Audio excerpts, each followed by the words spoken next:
నమస్తే, welcome to మనం TV. నేను మీ ప్రియాంకరావు. ఈ రోజు మనతో పాటు ప్రముఖ పొలిటికల్ అనలిస్ట్ కృష్ణకుమారి గారు ఉన్నారు. వారితో మాట్లాడదాం. నమస్తే మ్యామ్. నమస్తే మ్యామ్, ప్రశాంతంగా జరగాల్సిన పోలింగ్ ఎందుకు ఘర్షణల వాతావరణంలో జరుగుతుంది? ఎందుకంటే పోలింగ్ స్టార్ట్ అవ్వడానికి ముందే ఘర్షణలు, ఇటు కూటమి వైఎస్ఆర్సీపీ మధ్య ఘర్షణలు, కొంతమంది ఆడవాళ్ళ తలలు కూడా చీలి రక్తాలు వచ్చినాయి.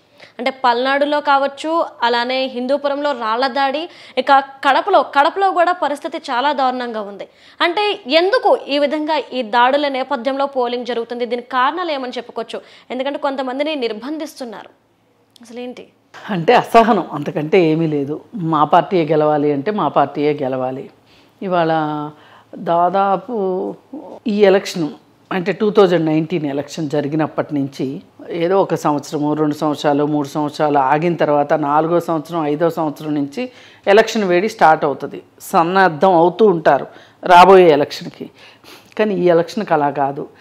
డే 1 నుంచి ఎప్పుడైతే చంద్రబాబు నాయుడు ఓడిపోయి జగన్మోహన్ రెడ్డి సీఎం అయ్యాడో అయిన క్షణం నుంచి ఈ వచ్చిన అధికారాన్ని నిలబెట్టుకోవటం ఎలా అని వీళ్ళు, మళ్ళీ అధికారంలోకి రావాలి అని వాళ్ళు ఇద్దరూ కలిసి ఆ రాష్ట్రాల్లో ఎన్నికల వేడిని ఎప్పుడో రాజేసేశారు.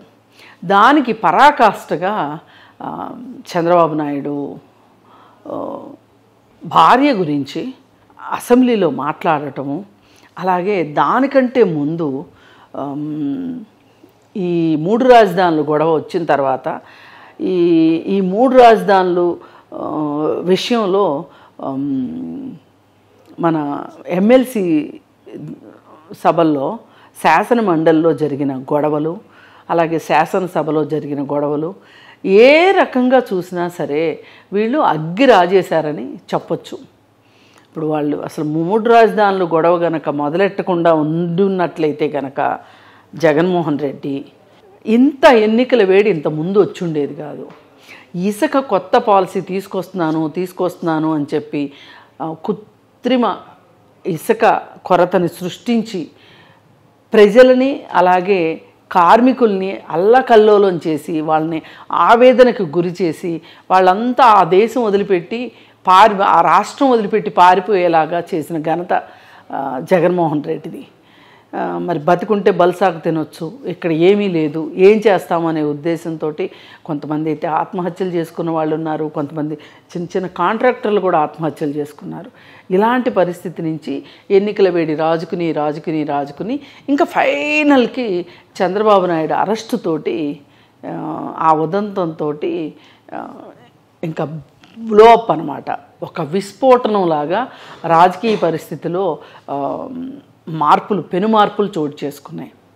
ఆ రోజు నుంచి నువ్వా నేనా అనే పందాలోనే రాజకీయాలు ఉన్నాయి తప్పితే వేరేగా లేవు. మరి అలా ఉన్నప్పుడు మరి ఇద్దరు పోటాపోటీగా ఎన్నికల్లోకి వచ్చిన తర్వాత మళ్ళీ పైగా మేమే గెలవాలి అంటే ప్రభుత్వ వ్యతిరేక ఓటు చీలాల్సిందే అని జగన్మోహన్ రెడ్డి అనుకోవటము, ప్రభుత్వ వ్యతిరేక ఓటు చీలితే గనక నేనంటూ పోటీ చేస్తే ప్రభుత్వ వ్యతిరేక ఓటు చీలుతుంది కాబట్టి నేను పోటీ చెయ్యను అని పవన్ కళ్యాణ్ అనటం ఒక రకంగా వైసీపీకి చాలా గడ్డు పరిస్థితిని తీసుకొచ్చింది. ఎలా అయినా ఆ పొత్తును విడగొట్టాలని శతవిధాల ప్రయత్నం చేశారు, కానీ అవ్వలేదు. చివరికి వీళ్ళిద్దరే కాకోకుండా వీళ్ళకి ఇంకా ఓ పెద్ద గండబేరుండం లాంటి బీజేపీ పార్టీ వచ్చి చేరింది. ఆ ముగ్గురు కలిసి కూటమిగా ఎన్నికల బరిలోకి దిగిన దరిమిల వైసీపీ పార్టీకి ఒక రకమైన ఆవేదన, ఒక రకమైన నిరుత్సాహము, ఒక నిర్వేదము వచ్చి కొంతమంది బాధపడుతూ ఉంటే, కొంతమంది ఏమైనా సరే ఎట్లా అయినా సరే గొడవలు చేసైనా సరే చావో రేవో అయినా సరే మనం ఎన్నికల్లో గెలవాల్సిందే అని కొంతమంది ఇలా అనుకుంటున్న సందర్భం. అలా గడిచి ఇప్పుడు ఎలక్షన్ వచ్చింది. ఎలక్షన్ వచ్చిన తర్వాత ఈవేళ పరిస్థితి చూస్తే అసలు మామూలుగా ప్రతి సంవత్సరానికి సంక్రాంతి ఒకసారి వస్తుంది ఎవరికైనా. ఆంధ్రప్రదేశ్కి రెండో సంక్రాంతి ఈ ఎలక్షన్స్. రెండో సంక్రాంతిని తలపించే కంటే అంతకంటే ఎక్కువ కూడా వాహనాలు హైదరాబాద్ నుంచి వెళ్ళడము, అసలు 3 రోజుల నుంచి జాతర కింద ఉంది. ఏది విజయవాడ హైవే ఈ టోల్ గేట్స్ దగ్గర గంటలు గంటలు వెయిట్ చేయాల్సి రావటం. మేడం, నిజంగానే మీరు అన్నట్టు ఏపీలో ఒక పండుగ వాతావరణం నెలకొంది, ఏదో పెద్ద పండుగ జరగబోతుంది అనేసి అనుకుందాం. మరి ఈ నేపథ్యంలో ఒక ఎమ్మెల్యే ఒక సామాన్యుడిని కొట్టడం ఎలా, దీన్ని ఎలా చూడాలి మనం? అంటే ప్రజలు ఎన్నుకుంటేనే కదా మీరు ఈరోజు నాయకులు అయ్యారు. మరి అదే నాయకుడు అదే ఎన్నుకున్న ప్రజల మీద చేసుకోవడాన్ని మనం ఏ విధంగా చూడాలి ఎలక్షన్ వేళ? అంటే ఇప్పుడు కొన్ని ఇంటర్లింక్డ్ ఉంటాయి, గొలుసుకట్టు విషయాలు ఉంటాయి. వీళ్ళు ఏవైనా గెలవాలని వైసీపీ వాళ్ళు అనుకోవటం, ఏవైనా గెలవాల్సిందే అని తెలుగుదేశం అనుకోవటము, పోటాపోటీగా ఉండటము, అటువైపు ఒక రకంగా చంద్రబాబు ప్లస్ పవన్ కళ్యాణ్ బీజేపీ ఉండటము అటువైపు, ఇటువైపు వైసీపీ వాళ్ళు, దీనిలో ఇసుక మాఫియా వాళ్ళు, మద్యం మాఫియా వాళ్ళు, లేదా రకరకాల విషయాల్లో బాగా డబ్బులు సంపాదించేసిన మదపుటేనుగులు ఒకవైపు, ఇలా ఉండేసరికి వీళ్ళు మోహరించుకుంటున్నారు. దీనికి ఎవరు ఊహించాలి అసలు నిజానికి ఇంతమంది హైదరాబాద్ నుంచి కానీ, బెంగళూరు నుంచి కానీ, మెడ్రాస్ నుంచి కానీ, లేదు అటు ఒరిస్సా వైపు నుంచి కానీ, ఇలా అన్ని వైపుల నుంచి అన్ని దారులు ఆంధ్రాకే అన్నట్లుగా అవుతుందని ఎవరు ఊహించాల. అది జరిగేసరికి వాళ్ళకి కొంచెము టెన్షన్ స్టార్ట్ అయిపోయింది. అంతకుముందంతా చాలా ధీమా ఉండింది వైసీపీ వాళ్ళకు కూడా. ఈ ధీమా ఇంతమంది జనాలు ఇలా వెల్లువలాగా ఉప్పెనలాగా రావటం చూసేసరికి వాళ్ళకి టెన్షన్ స్టార్ట్ అయింది. దానికంటే ముందే సునీతారెడ్డి ఒక టెన్షన్ని క్రియేట్ చేసి పెట్టింది, ఒక ప్లాట్ఫామ్ క్రియేట్ చేసి పెట్టింది. దానిలో వచ్చి మన షర్మిల రెడ్డి వచ్చేసేసి క్రికెట్ ఆడుతూ ఉంది. అన్నీ 6లే ఆమె ఆడుతుంటే గ్రౌండ్ అరేంజ్ చేసిందేమో సునీతారెడ్డి, ప్లేయర్ ఏమో షర్మిల. దీన్ని తట్టుకోవటం కష్టంగా ఉంది వైసీపీ వాళ్ళకి.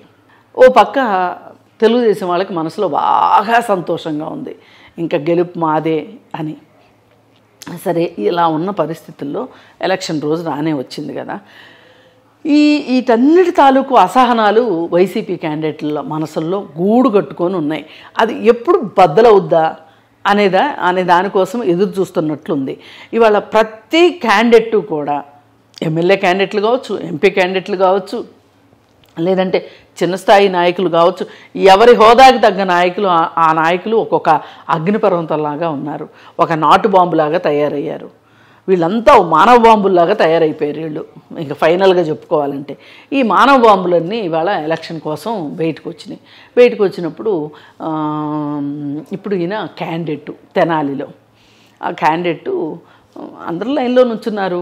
ఈయన పెద్ద ధీమాగా ఏదో అంటారే పెద్ద పుడింగిలాగా బయలుదేరాడు అన్నట్లు వెళ్తూ ఉంటే, మరి ఆ లైన్లో ఉన్న వాళ్ళు ఎవరో మరి అతను ఎమ్మెల్యే అనుకున్నారో అనుకోలేదో, లేకపోతే వెనక నుంచి చూసి అన్నారో, ఏదో జరిగింది, సంథింగ్ రాంగ్. ఏంటి లైన్లో కాకుండా విడిగా వెళ్తున్నావేంటి అనేసరికి ఇప్పుడు మనకి పెద్ద బెలూన్ ఉంటుంది. ఆ బెలూను ఏ రీజన్తో పగులుదామా అని ఎదురు చూస్తూ ఉంటుంది. దానికి ఒక చిన్న గుండు సూది ఇట్లా జస్ట్ టప్మని తగిలితే చాలు పెద్ద శబ్దంతో పగిలిపోతుంది. అట్లాగే ఎమ్మెల్యే మనసు కూడా అట్లాగే పెద్ద బెలూన్ లాగా ఉంది.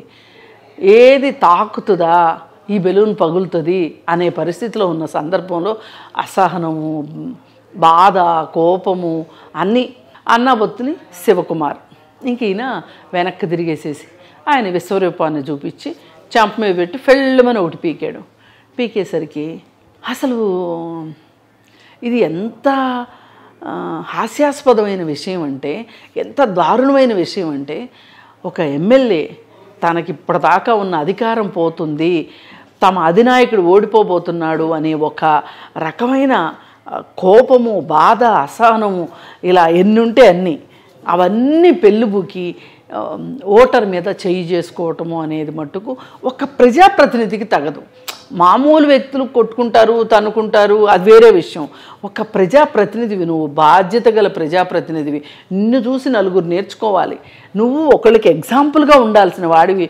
నువ్వు ఎంత కష్టం అవని, ఎంత నష్టం అవని, అసలు ఇప్పుడు నీ ముందు నీ ఆశా సౌదాలన్నీ కూలిపోని, కానీ నువ్వు సంయమనం పాటించాలి. అసలు నువ్వు కదా నలుగురికి ఎగ్జాంపుల్ అవ్వాల్సింది, నువ్వు కొట్టడం ఏంటి? పైగా దీని తర్వాత నాకు బాగా నచ్చిన అంశం ఏంటి అంటే, ఇతను తెలిసి అన్నా తెలియకన్నా, అతను ఎమ్మెల్యే అని తెలిసి అన్నా తెలియకన్నా కానీ అతను ఒక రూల్ ఫాలో అవ్వమని చెప్పాడు. అది కూడా ఒక రకంగా ఒక సోషల్ రెస్పాన్సిబిలిటీ లాంటిది. కానీ దాని నుంచి అతను చంపదెబ్బ వెయ్యగానే ఒక స్పాంటేనియస్గా చుట్టూ ఉన్న వాళ్ళందరూ కూడా మా ఓటర్ని కొడతావా నువ్వు అని చెప్పి అతని మీద తిరగబడతాం చూసారా, ఇది మనకు కావాల్సిన విషయం.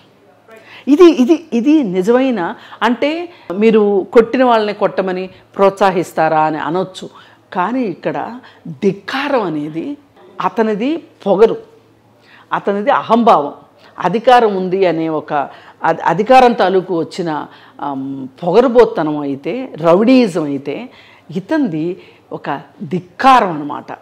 మా మీద నువ్వు చేయి చేసుకుంటావా, మేము ఓటేస్తే కానీ గెలవలేని నువ్వు, మేము నిన్ను అందలం ఎక్కిస్తే కానీ అందలం ఎక్కలేని నువ్వు మమ్మల్ని కొడతావా అని వాళ్ళందరూ తిరగబడతాం చూసారా.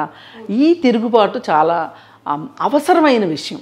ఎక్కడైనా సరే అలా అని ప్రతిసారి చట్టాన్ని చేతిలోకి తీసుకోమని కాదు, కానీ నీ నిరసన తెలియజేయాల్సిన చోట, నీ ధిక్కార స్వరాన్ని వినిపించాల్సిన చోట వినిపించకపోతే నువ్వు జవసత్వాలు లేని ఒక మరమనిషి కింద లెక్క. అది ఆ పౌరులు అక్కడ చూపించడం అనేది చాలా గొప్పగా ఉంది. ఆ తర్వాత ఆ క్యాండిడేట్ని తీసుకొని వెళ్ళి గృహ నిర్బంధంలో పెట్టారు. అది అతనికి సరి అయిన శిక్ష అనుకుంటున్నాను. ఈరోజు అతను ఫీల్ కావచ్చు, ఓకే నా ఓటర్లు నన్ను కొడతారా అని అనుకోవచ్చు, కానీ దానికి మొదలు నువ్వే. అసలు నువ్వు లైన్లో ఉండి ఆదర్శంగా ఉండాల్సింది పోయి, నువ్వు లైన్ దాటి, అంటే క్రమశిక్షణ దాటి నువ్వు ఒక రూల్ ఆఫ్ లా ఉంది, దాన్ని నువ్వు ఫాలో అవ్వలేదు. ప్రశ్నిస్తే ఇంకా నీకు మరింత కోపం వచ్చింది. ఇది ఇలా చెయ్యడము అనేది అప్పటికప్పుడు సరే మన ఎమ్మెల్యేనే కదా, మన దెబ్బ వేశాడు అని చెప్పి అయ్యో తప్పైపోయిందండి మీ కోపం తెప్పించామని దండం పెట్టే బానిసత్వం కంటే కూడా ఈ ధిక్కార స్వరం నాకు బాగా నచ్చింది. ఇదే పౌరులకు కావాల్సింది.